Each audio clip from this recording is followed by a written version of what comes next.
नमस्कार। भाई बहन के स्नेह का पर्व भाई दूज की हार्दिक बधाई व अनंत शुभकामनाओं के साथ मैं वैभव नाथ शर्मा आप सभी लोगों का स्वागत व अभिनंदन करता हूं अपने YouTube चैनल वैभव वन पर। इसके साथ साथ मैं आपको बताने जा रहा हूं कि भाई दूज से लेकर के धनतेरस से लेकर के भाई दूज तक का ये जो 5 दिन का दीपावली का पर्व होता है, इस बीच में तुलसी का एक टोटका मैं आपको बताऊंगा।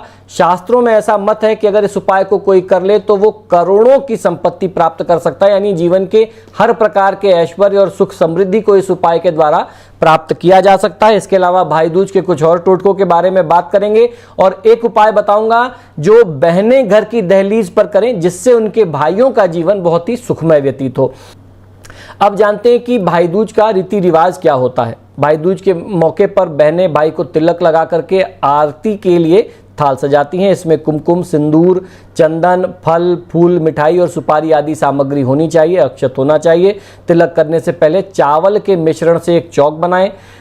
चावल के इस चौक पर भाई को बिठाया जाए और शुभ मुहूर्त में बहनें उनका तिलक करें। जब आप तिलक कर रही हो तो आपको ध्यान ये रखना चाहिए कि आपके भाई का मुख जो है वो पूर्व दिशा की ओर हो या फिर उत्तर दिशा की ओर हो।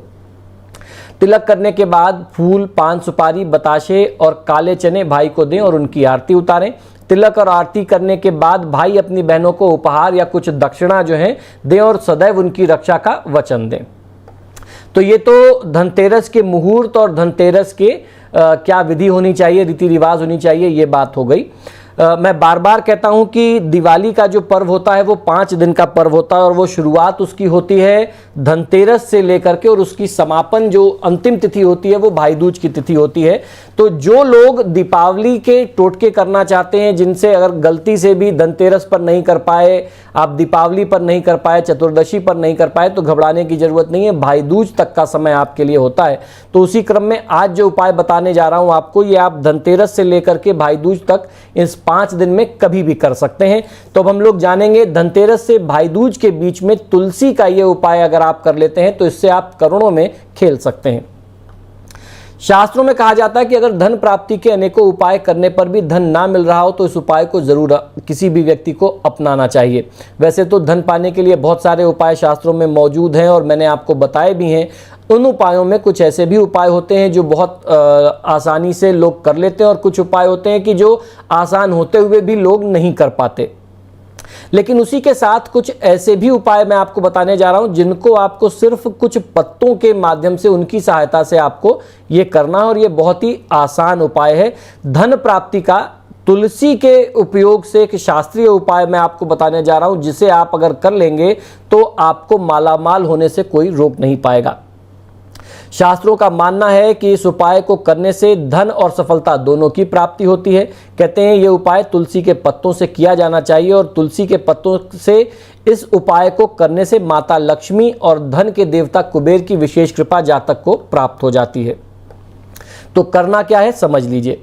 इस उपाय को करने के लिए सबसे पहले ब्रह्म मुहूर्त में उठ करके तुलसी के कुल 11 पत्ते तोड़ लें और ध्यान रखें कि उन पत्तों को तोड़ने से पहले माता लक्ष्मी से क्षमा मांग लें। उस वक्त भी ये ध्यान रखना चाहिए कि ये पत्ते कहीं से खंडित ना हो।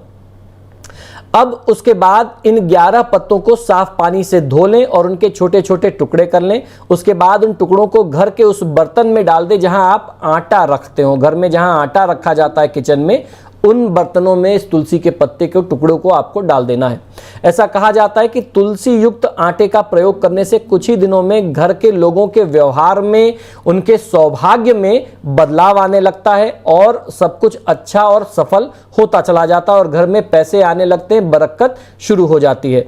खास करके ये उपाय अगर धनतेरस या दीपावली के दिन किए जाएं, नरक चतुर्दशी या भाई दूज के दिन किए जाएं, यानी धनतेरस से लेके भाई दूज के बीच में आप कभी भी इस उपाय को अगर करते हैं तो इस उपाय का बहुत ज्यादा फल जातक को, करने वाले को प्राप्त होता है।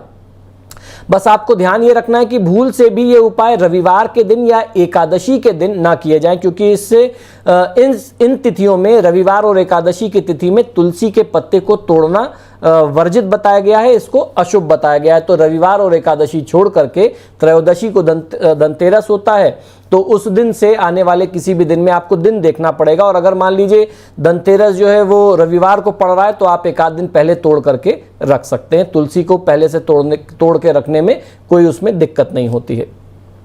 तो भाई ये तो रहा तुलसी का टोटका। अब जानते हैं कि भाई दूज के क्या टोटके आपको करने चाहिए। घर की दहलीज पर बहनें ऐसा क्या करें जिससे भाइयों का जीवन सुखमय व्यतीत हो। भाई बहन के परस्पर प्रेम तथा स्नेह का प्रतीक त्योहार भैया दूज कार्तिक मास के शुक्ल पक्ष की द्वितीया तिथि को दीपावली के बाद पूरे देश में आदिकाल से मनाया जाता है।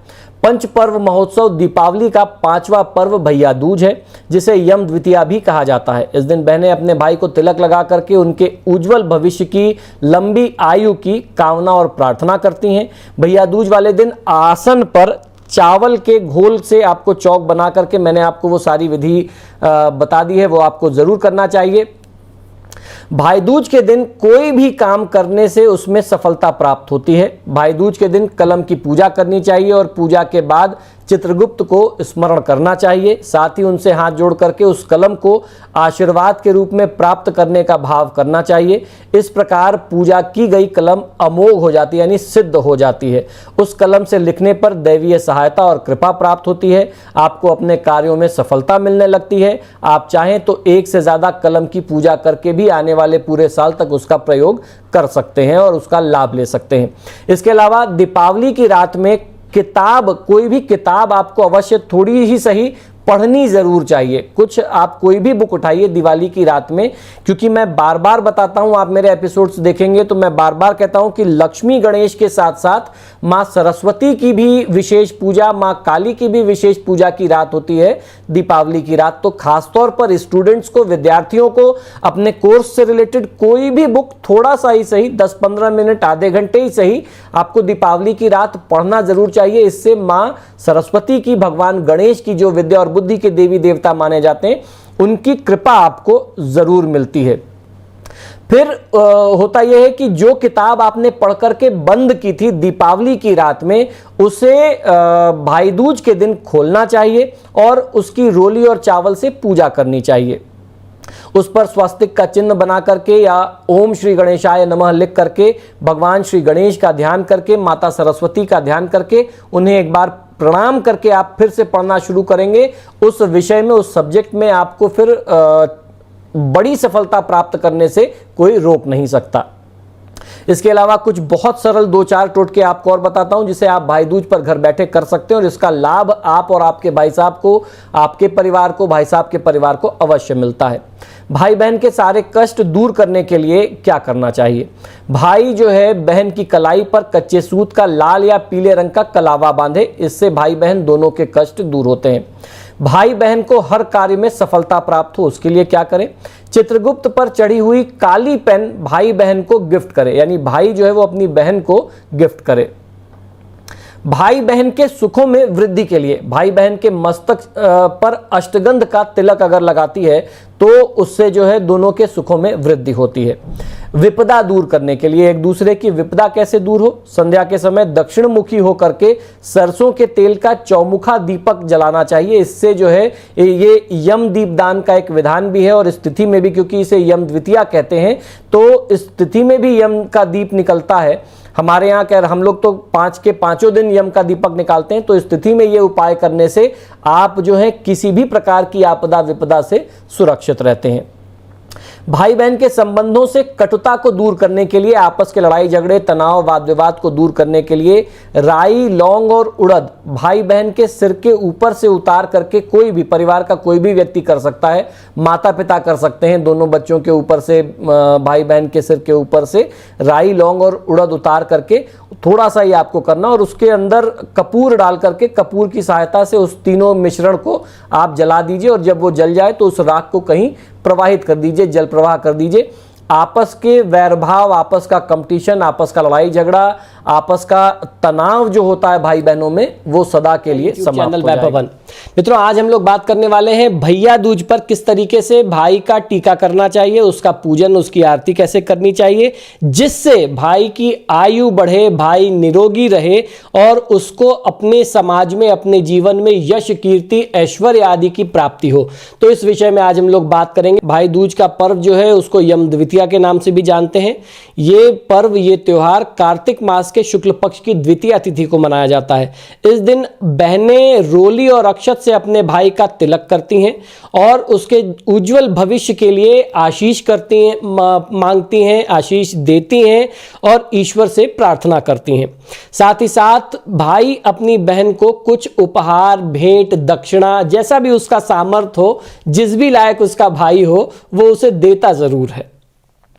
भैया दूज का उत्सव पूरे भारत में बहुत ही धूमधाम से, बड़े हर्षोल्लास के साथ मनाया जाता है। हालांकि इस पर्व को मनाने की विधि हर एक जगह अलग अलग जैसी है, हर जगह एक ही तरीके से नहीं मनाते। हमारे यहाँ उत्तर भारत में, खासतौर पर हमारे यहाँ बनारस की परंपरा में जो काले चने होते हैं, सूखे वाले, मतलब बिना भिगाए हुए, वो काले चने पहले दाना कूटा जाता है, फिर भाई को बहनें जो हैं अपनी रक्षा के संकल्प के साथ वो कुछ दाने, 5 दाने, 7 दाने, 8 दाने, 11 दाने, कुछ ऐसी संख्या में भाइयों को बहनें देती हैं। और ये चैलेंज होता है कि आपको इसे बिना पानी से गटकना है। वो रक्षा का चैलेंज है कि आप मेरे लिए इतना कर सकते हैं, आप पहले बस एक छोटा सा टेस्ट ये दे दीजिए, फिर रक्षा की, सेफ्टी की बात में आएगी। तो इस तरीके से हर जगह अलग अलग, जब से मैं दिल्ली आया मैंने यहाँ की परंपरा में देखा, जो हमारे यहाँ से थोड़ा सा अलग है, दिल्ली का, राजस्थान का, मध्य प्रदेश का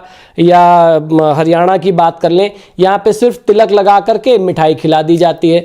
तो हर जगह अलग अलग तरीके से, जैसे जैसे क्षेत्र बदलता है, पर्व मनाते सभी हैं, लेकिन मान्यताएं, प्रथाएं कुछ थोड़ी थोड़ी सी चेंज हो जाती हैं। उत्तर भारत में जहां एक तरफ चलन है, इस दिन बहनें भाई को अक्षत व तिलक लगा करके नारियल देती हैं, वहीं पूर्वी भारत में बहनें शंखनाद के बाद भाई को तिलक लगाती हैं और भेंट स्वरूप कुछ उपहार देती हैं। उस दिन बहनें जो हैं शंखनाद करती हैं अपने भाई के स्वागत में, सत्कार में। इस पूजा में भाई की हथेली पर बहनें चावल का घोल लगाती हैं और ऊपर सिंदूर लगा करके कद्दू के फूल, पान, सुपारी, कुछ दक्षिणा आदि हाथों पर रख करके धीरे धीरे पानी हाथों पर छोड़ते हुए कहती हैं कि जैसे गंगा पूजे यमुना को, यमी पूजे यमराज को, सुभद्रा पूजे कृष्ण को, गंगा यमुना नीर बहे, मेरे भाई की आयु बढ़े। ये जो मान्यता है, ये इधर ये जो तरीका है, ये राजस्थान और हरियाणा में सबसे ज़्यादा फॉलो किया जाता है। ये इस तरफ की प्रोसेस है। मान्यता है कि इस दिन अगर बड़े से बड़ा पशु काट के भी यमराज ले जाए तो दूत भाई के प्राण नहीं ले जाएंगे। यानी भाई अगर इस दिन कोई बड़ा से बड़ा भी अपराध कर दे और बहन इस तरीके से अपनी पूजा परंपरा को निभाए, तो भाई को किसी भी तरीके का श्राप और दोष नहीं लगेगा। इस दिन शाम के समय बहनें यमराज के नाम से चौमुखा दीपक जला करके घर के बाहर रखती हैं। इस समय ऊपर आसमान में चील उड़ता दिखाई दे तो बहुत ही शुभ माना जाता है। माना जाता है कि बहनें भाई की आयु के लिए जो दुआएं मांग रही हैं, उसे यमराज ने कबूल कर लिया है और चील जाकर के यमराज को बहनों का संदेश सुनाएगा। पौराणिक मान्यता है कि यदि संभव हो जाए तो भैया दूज के दिन भाई बहन को अवश्य ही साथ यमुना में हाथ पकड़ के स्नान करना चाहिए। इसके बाद भाई को बहन के यहाँ तिलक लगवा करके भोजन करना चाहिए। इस दिन बहन के घर का अन्न खाना बहुत ही विशेष महात्मा रखता है। यदि किसी कारणवश भाई बहन के यहाँ उपस्थित ना हो सके तो बहन स्वयं चल करके भाई के यहाँ पहुंचे। बहन पकवान, मिष्ठान का भोजन भाई को तिलक करने के बाद कराए तो ज़्यादा बेहतर होता है। बहन को चाहिए कि वो भाई को तिलक लगाने के बाद ही भोजन करे।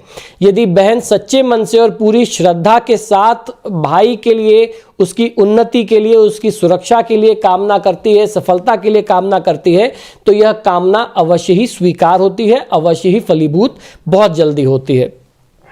इस पर्व के पीछे मान्यता क्या है, यह भी जानना बहुत जरूरी है कि किस मान्यता से, किस कारण से यह पर्व मनाया जाता है। भगवान सूर्यदेव की पत्नी का नाम छाया है। उनकी कोख से यमराज तथा यमुना का जन्म हुआ। यमुना अपने भाई यमराज से बड़ा स्नेह करती हैं। वह उनसे बराबर निवेदन करती हैं कि उनके घर आकर के भोजन ग्रहण करें, लेकिन यमराज अपने काम में इतना व्यस्त रहते हैं जिसके कारण यमुना के घर उनको जाने का अवसर नहीं मिलता और हर बार वो बात को टाल जाते थे। कार्तिक शुक्ल पक्ष की द्वितीया को यमुना ने अपने भाई यमराज को भोजन के लिए अपने घर पर आमंत्रित किया। बहन के घर जाते समय यमराज ने नरक में निवास करने वाले जीवों को मुक्त कर दिया। भाई को देखते ही यमुना ने हर्ष विभोर होकर के भाई का स्वागत सत्कार किया तथा भोजन करवाया।